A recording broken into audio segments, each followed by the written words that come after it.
নমস্কাৰ, মই সাজাদ হুছেইনে জীৱনৰ ৰং চেনেলটিলৈ সকলোকে স্বাগতম জনাইছোঁ। আজি পুনৰবাৰ এটি নতুন ভিডিঅ'ৰ সৈতে আপোনালোকৰ সৈতে উপস্থিত হৈছোঁহি। আজিৰ ভিডিঅ'টোত আছে 25টা সাধাৰণ জ্ঞানৰ প্ৰশ্নোত্তৰ। ভূগোল, বুৰঞ্জী, অৰ্থনীতি, সমাজনীতি, ক্ৰীড়া তথা মনোৰঞ্জনৰ বাচকবনীয়া 25টি দৰকাৰী প্ৰশ্নোত্তৰ তথা সেই প্ৰশ্নসমূহৰ সৈতে জড়িত অতি দৰকাৰী কিছুমান তথ্যৰ সৈতে আপোনালোকৰ সন্মুখত উপস্থিত হৈছোঁ। গতিকে আহকচোন পলম নকৰি পোনে পোনে বিষয়বস্তুৰ দিশে আগবাঢ়োঁ। আজিৰ এই প্ৰথম খণ্ডটিৰ প্ৰথম প্ৰশ্নটো হ'ল, ভাৰতত প্ৰথম ৰেল কেতিয়া চলিছিল? আৰু ইয়াৰ উত্তৰটি হ'ল 1853 চনৰ 16 এপ্ৰিলত। আৰু ভাৰতবৰ্ষৰ বম্বেৰ পৰা থানে নামৰ ঠাইলৈ এই 21 মাইলৰ যি যাত্ৰা, সেই যাত্ৰা হৈছিল আমাৰ দেশৰ ইতিহাসৰ প্ৰথম ৰেল যাত্ৰা।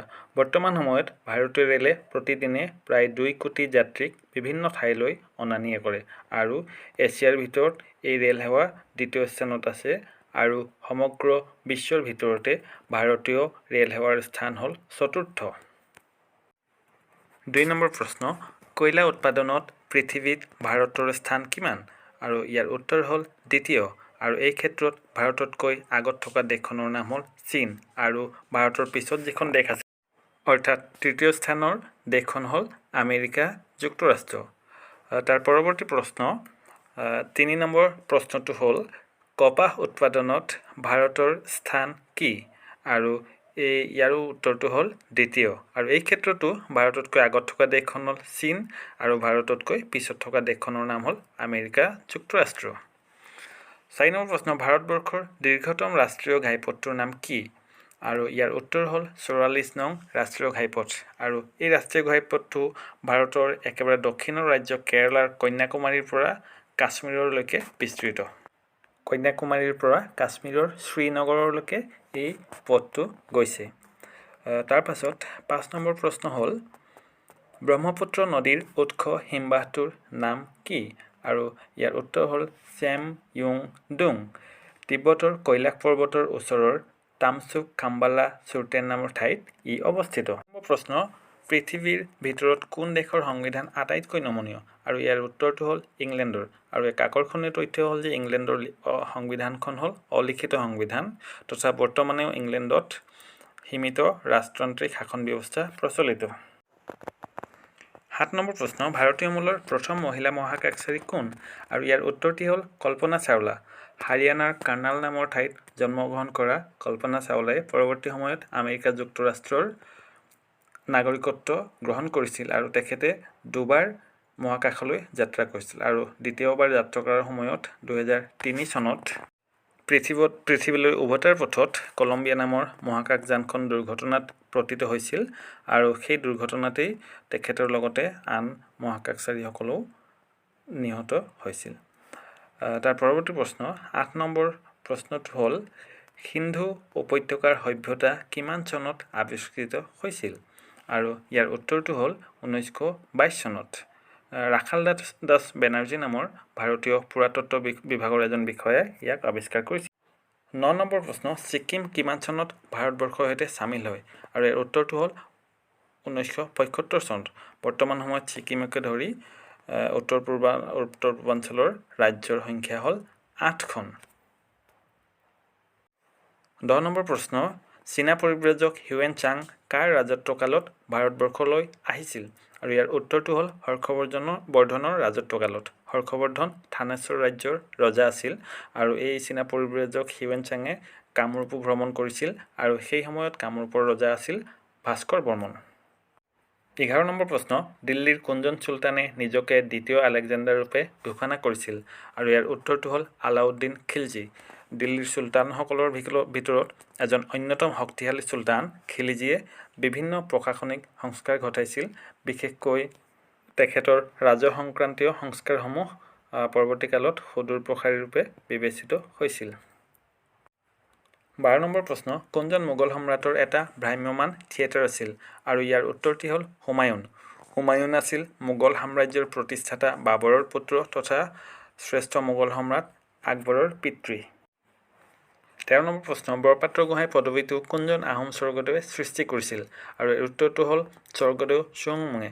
উল্লেখ্য যে স্বৰ্গদেউ চুকাফাৰ লগত বুঢ়াগোহাঁই আৰু বৰগোহাঁই নামৰ দুজন ডা ডাঙৰীয়া আহিছিল আৰু পৰৱৰ্তী সময়ত এই বৰপাত্ৰ গোহাঁই লগ হৈ তিনিজন ডা ডাঙৰীয়াৰ সৃষ্টি হৈছিল আৰু এই তিনিজন ডা ডাঙৰীয়াই আহোম সাম্ৰাজ্যৰ সকলোবোৰ গুৰুত্বপূৰ্ণ সিদ্ধান্ত সেইবোৰ গ্ৰহণ কৰিছিল। আৰু প্ৰথমজন বৰপাত্ৰ গোহাঁইৰ নাম আছিল কনচেং বৰপাত্ৰ গোহাঁই। 14 নম্বৰ প্ৰশ্ন বৈদ্যুতিক বাল্বৰ আৱিষ্কাৰ কোনে কৰিছিল আৰু ইয়াৰ উত্তৰটি হ'ল আমেৰিকাৰ মহানতম বিজ্ঞানী টমাছ আলভা এডিছনে। এই টমাছ আলভা এডিছনে 1000তকৈও অধিক বস্তুৰ আৱিষ্কাৰ কৰিছিল আৰু আধুনিক মানৱ সভ্যতালৈ তেখেতৰ অৱদান অপূৰণীয়। 15 নম্বৰ প্ৰশ্ন বিশ্ব পৰিৱেশ দিৱস কোন তাৰিখে পালন কৰা হয় আৰু ইয়াৰ উত্তৰটি হ'ল 5 জুন। 1972 চনত প্ৰথমবাৰৰ বাবে এই পৰিৱেশ দিৱস উদযাপন কৰা হৈছিল আৰু তাৰ পৰৱৰ্তী সময়তে প্ৰত্যেক বছৰে 5 জুন তাৰিখটো বিশ্ব পৰিৱেশ দিৱস ৰূপে পালন কৰা হয়। 16 নম্বৰ প্ৰশ্ন পোংগল কোন উৎসৱ ভাৰতৰ কোনখন ৰাজ্যত পালন কৰা হয় আৰু ইয়াৰ উত্তৰটো হ'ল তামিলনাডুত। এইটো তামিলসকলৰ এটি কৃষিভিত্তিক উৎসৱ তথা সূৰ্য দেৱতাক ধন্যবাদ জনাবলৈ এই উৎসৱটি পালন কৰা হয়। তাৰ পৰৱৰ্তী প্ৰশ্ন 17 নম্বৰ প্ৰশ্নটি হ'ল ক্ৰিকেটত সৰ্বাধিক বিশ্বকাপ জিকা দল অষ্ট্ৰেলিয়াই কিমানবাৰ খিতাপ জিকিছে আৰু ইয়াৰ উত্তৰটো হ'ল 5 বাৰ। অষ্ট্ৰেলিয়াই 1887 চনত প্ৰথমবাৰ বিশ্বকাপ জিকিছিল আৰু তাৰ পাছত 1999, 2003 আৰু 2007ত ক্ৰমান্বয়ে 3বাৰ বিশ্বকাপ জিকিছিল আৰু 2015 চনত পঞ্চমবাৰৰ বাবে বিশ্বকাপ জিকিছিল। 18 নম্বৰ প্ৰশ্ন অলিম্পিকৰ ইতিহাসত সৰ্বাধিক পদকজয়ী খেলুৱৈগৰাকী কোন আৰু ইয়াৰ উত্তৰ হ'ল আমেৰিকাৰ মহানতম সাঁতোৰবিদ মাইকেল ফেল্পছ।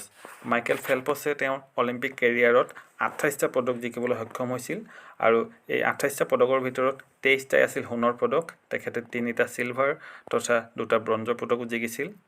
যিকোনো খেলুৱৈৰ বাবে এটি অলিম্পিক পদকেই আটাইতকৈ ডাঙৰ সপোন আৰু তেনেস্থলত এনে এক মহান তথা বিৰল কৃতিত্ব অৰ্জন কৰাটো অতিকে অকল্পনীয় কথা, কিন্তু ফেল্পছে ইয়াক বাস্তৱত ৰূপায়ণ কৰি দেখুৱাইছিল। 19 নম্বৰ প্ৰশ্ন ভাৰত ৰত্ন সন্মান লাভ কৰা প্ৰথম অসমীয়া কোন আৰু ইয়াৰ উত্তৰটো হ'ল লোকপ্ৰিয় গোপীনাথ বৰদলৈ। অসমৰ প্ৰথমজন মুখ্যমন্ত্ৰী লোকপ্ৰিয় গোপীনাথ বৰদলৈদেৱক 1999 চনত মৰণোত্তৰভাৱে ভাৰতবৰ্ষৰ এই সৰ্বোচ্চ অসামৰিক সন্মান প্ৰদান কৰা হৈছিল। 20 নম্বৰ প্ৰশ্ন NITIৰ সম্পূৰ্ণ অৰ্থ কি আৰু ইয়াৰ উত্তৰটো হ'ল national institution for transforming India. NITI Aayog নামে জনাজাত এই আয়োগখন পঞ্চবাৰ্ষিক পৰিকল্পনাৰ সলনি 2015 চনৰ 1 জানুৱাৰীত গঠিত হৈছিল আৰু দেশৰ প্ৰধানমন্ত্ৰীগৰাকীয়ে ইয়াৰ অধ্যক্ষতা কৰে। 21 নম্বৰ প্ৰশ্ন ৰিগু ৰিজাম্ফাই অসমৰ কোনটো জনগোষ্ঠীৰ মহিলাসকলৰ সাজপাৰ আৰু ইয়াৰ উত্তৰটি